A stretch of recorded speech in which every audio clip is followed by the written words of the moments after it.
Olá, tudo bem? Aqui é o professor Danilo e bem-vindo a mais um vídeo do nosso canal. Hoje, voltando para as videoaulas, falaremos sobre a terceira lei de Newton e deixo a dica. Gravei 2 vídeos sobre a primeira e a segunda lei de Newton que vai te ajudar bastante a compreender o conteúdo que vamos tratar hoje. Bom, a terceira lei de Newton diz o seguinte: a toda ação há sempre oposta uma reação igual ou as ações mútuas de dois corpos, um sobre o outro, são sempre iguais e dirigidas a partes opostas. Um trecho extraído do Principia, a terceira lei de Newton, extraído do livro dele. Gente, ainda está um pouquinho complicado de compreender isso, então vamos tentar esmiuçar um pouco mais. Veja, seja o que for que puxe ou empurre alguma coisa, é da mesma forma puxado ou empurrado por ele. Se você empurra uma pedra com o dedo também é empurrado pela pedra. Se um cavalo puxa uma pedra amarrada a uma corda, o cavalo, se pode assim dizer, vai ser igualmente puxado de volta na direção da pedra. É importante notar que, ao aplicar a força sobre um corpo, este corpo vai aplicar uma força igual sobre você, tá? Mas essa força vai ser no sentido oposto. É muito importante de destacar isso. Agora um exemplo, uma pessoa jogando basquete, Se um corpo A exerce uma força sobre o B, este reage exercendo no corpo A uma força de mesma intensidade, mesma direção, mas sentido contrário. Então, ao bater na bola, a força na mão na bola impulsiona ela para baixo. Mas o que acontece? A bola vai responder com uma força, a força da bola na mão vertical para cima. A linha de ação dessa força é o quê? Vertical. Neste caso, nós temos um sistema no qual um conjunto de livros ele empurra uma caixa. Então, o que acontece? Existe uma força da caixa sobre o livro que é igual a menos a força do livro sobre a caixa. Esse sinal negativo ele indica para a gente que são módulos iguais, porém em sentidos opostos. O livro e a caixa eles estão em repouso, mas é importante dizer que a terceira lei ela é válida tanto para o movimento uniforme quanto para o movimento acelerado. Temos um conjunto mesa, abacaxi e terra. Existe uma força normal, que é a força que a mesa exerce sobre o abacaxi, vertical para cima. A terra ela exerce uma força gravitacional no nosso abacaxi, vertical para baixo. Mas eu quero destacar uma coisa muito importante.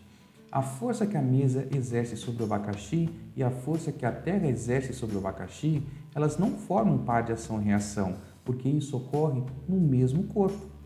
A força da terra sobre o abacaxi é vertical para baixo. Ao mesmo tempo, o abacaxi exerce uma força na terra vertical para cima. Aqui sim, formam par de ação e reação porque são em dois corpos diferentes, no abacaxi e na terra. Vamos analisar agora como pode cair numa questão de vestibular. Veja só. Temos uma tirinha no qual o Cascão diz: Cebolinha, quer parar de torcer para a Mônica? Vamos entender o que está acontecendo aqui.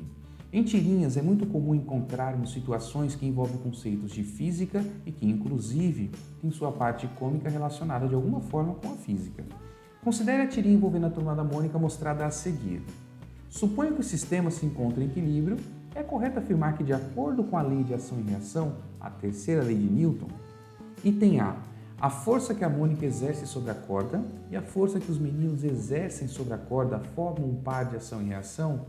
Isso não está correto, porque tanto a Mônica quanto os meninos exercem a força no mesmo corpo que a corda. Não é um par de ação e reação.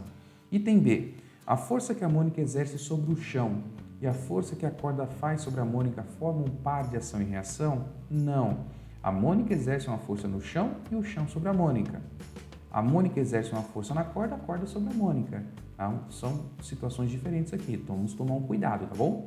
Item C. A força que a Mônica exerce sobre a corda e a força que a corda faz sobre a Mônica formam um par de ação e reação? Verdadeiro. A Mônica impulsiona essa corda, ela traciona a corda. Ao fazer isso, a corda responde com uma força de igual intensidade no sentido oposto. Encontramos o item correto, item C. Item D de dado. A força que a Mônica exerce sobre a corda e a força que os meninos exercem sobre o chão formam um par de ação e reação? Negativo. A Mônica exerce uma força na corda e a corda responde com uma força no sentido oposto.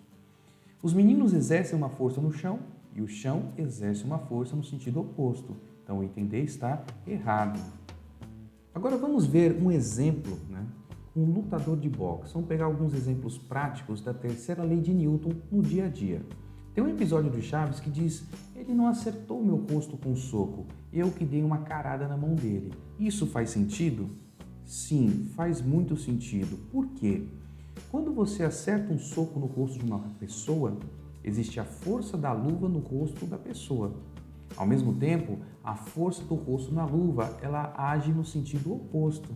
Então nós temos aqui um par de ação e reação. Vejamos um outro exemplo. Esse avião vai partir, né? Ele vai voar. O que acontece? O avião aspira o ar e lança ele para trás. O ar reage com uma força no sentido contrário e esta força faz o quê? Impulsionar o nosso avião para frente. Um outro exemplo, um foguete, né? Quando ele está na Terra, ele se impulsiona, mas de qual maneira? Veremos no próximo slide. Mas o interessante é o que acontece quando ele sai da Terra e não tem mais um ar para ele empurrar. É uma questão bem interessante. Vamos entender. A queima dos gases, né? O que acontece? Eles são injetados para trás. Ocorre uma reação e o foguete é impulsionado para onde? Para frente.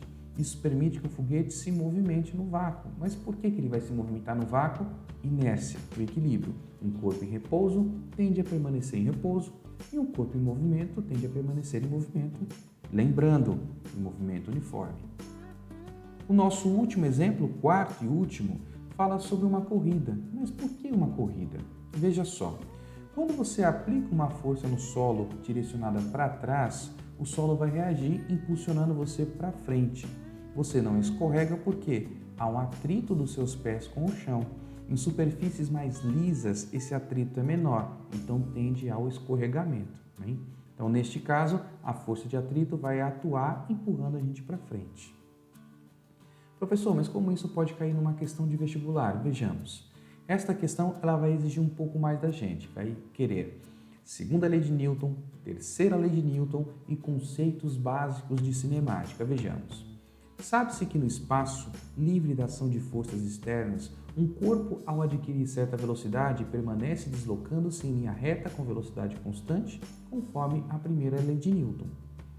Dois astronautas de uma estação espacial resolvem se divertir usando tal conceito. Para tanto, eles se postam em repouso do lado de fora da estação espacial, amarrados por grandes cabos muito finos e flexíveis, de modo a não influenciar no experimento.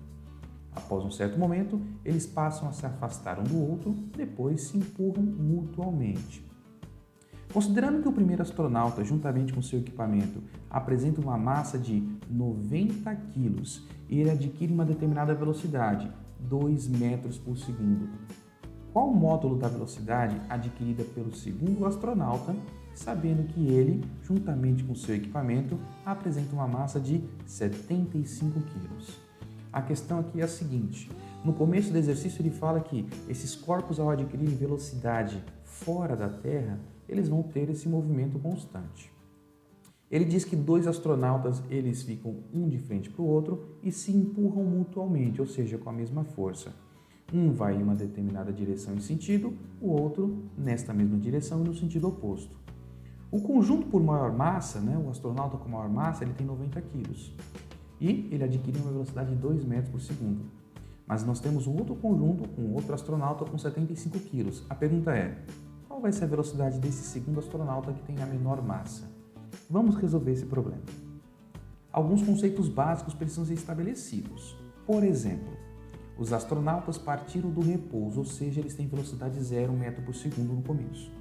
Eles se empurram mutuamente, portanto, com a mesma força. Eles começaram a se afastar na mesma direção, mas em sentidos opostos. Temos alguns dados importantes para a gente. O astronauta com maior massa, 90 kg, tem velocidade de 2 metros por segundo.